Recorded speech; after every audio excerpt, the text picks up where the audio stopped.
Hi hello friends అందరికీ నమస్కారం. ఈరోజు ఈ వీడియోలో ఏపీ రాష్ట్ర వ్యాప్తంగా రేషన్ కార్డు కలిగినటువంటి వారికి 4 శుభవార్తలు వచ్చాయి. ఈ శుభవార్తలు ఏ తేదీన ప్రారంభమవుతాయి, అర్హతలు ఏంటి, రూల్స్ ఏంటి, సో దానికి సంబంధించిన పూర్తి ఇన్ఫర్మేషన్ ఈ వీడియోలో తెలుసుకుందాం. వీడియోని ఎక్కడా కూడా స్కిప్ చేయకండి ఫ్రెండ్స్, అండ్ కూడా చూడండి. వీడియో స్టార్ట్ చేసే ముందు మీకు ఒక small request friends, AP government నుంచి పథకాలకు సంబంధించి ఏ చిన్న అప్డేట్ వచ్చినా మీరు మిస్ కాకుండా ఉండాలంటే వెంటనే మన ఛానల్ని సబ్స్క్రైబ్ చేసుకోండి. అండ్ సబ్స్క్రైబ్ చేసుకున్న వాళ్ళందరూ కూడా సబ్స్క్రైబ్ బటన్ పక్కనున్న గంట సింబల్లో ఆల్ అని పెట్టుకోవడం మర్చిపోకండి ఫ్రెండ్స్. ఇలా పెట్టుకోవడం వల్ల నేను పెట్టే ప్రతి ఒక్క వీడియో మీరు నోటిఫికేషన్ రూపంలో పొందగలరు. అండ్ వీడియో మీ నచ్చితే లైక్ చేయండి ఫ్రెండ్స్. సో ఏమాత్రం లేట్ చేయకుండా వీడియోకి వెళ్ళిపోద్దాం. సో ఈ జనవరి నెలలో రేషన్ కార్డు ఉన్న కుటుంబాలకు 4 మంచి శుభవార్తలు రావడం జరుగుతుంది. మొదటి శుభవార్త, తల్లికి వందనం పథకం.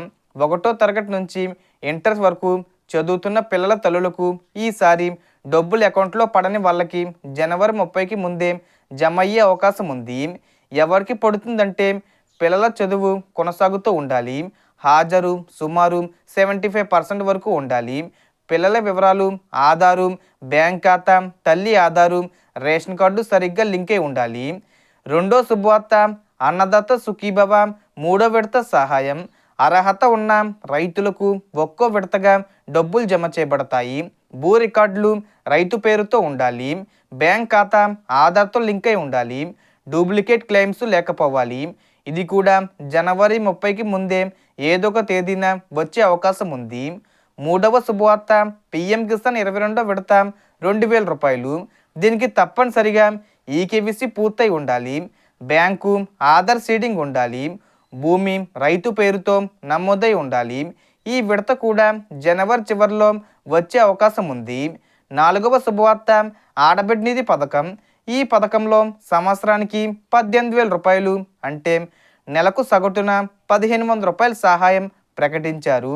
ఇది ప్రతి నెల విడివిడిగా కాకుండా ఒకేసారి మొత్తంగా 18,000 రూపాయలు విడుదల చేసే అవకాశం ఉందని సమాచారం వస్తుంది. దీనికి మహిళ పేరు మీద బ్యాంక్ ఖాతా, ఆధార్ లింకు, రేషన్ కార్డు మరియు ప్రభుత్వ అర్హత నిబంధనలు సరిపోవాలి. ఈ పథకానికి సంబంధించి కూడా జనవరి 30కి ముందే అంటే జనవరి 30 తేదీ వచ్చే లోపే ఏదో ఒక తేదీల్లో విడుదల చేసే అవకాశం ఉంది.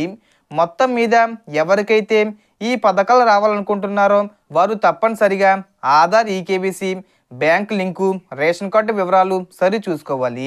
ఏ పథకానికి అర్హత లేకపోతే పడదు, అర్హత ఉంటే జనవరి 30కి ముందే ఎప్పుడైనా అకౌంట్లో పడే అవకాశం ఉంది. సో మీకు డబ్బులు వచ్చాయా లేదా అనేది మీ మొబైల్ బ్యాంకింగ్ లేదా పాస్బుక్ ద్వారా చెక్ చేసుకోవచ్చు. ఈ విధంగా 4 పథకాలు ఈ జనవరి నెలలో వచ్చే అవకాశం ఉంది. So total information the friends. మీకు ఈ వీడియో నచ్చితే లైక్ చేయండి, షేర్ చేయండి అండ్ సబ్స్క్రైబ్ చేసుకోండి. Thanks for watching.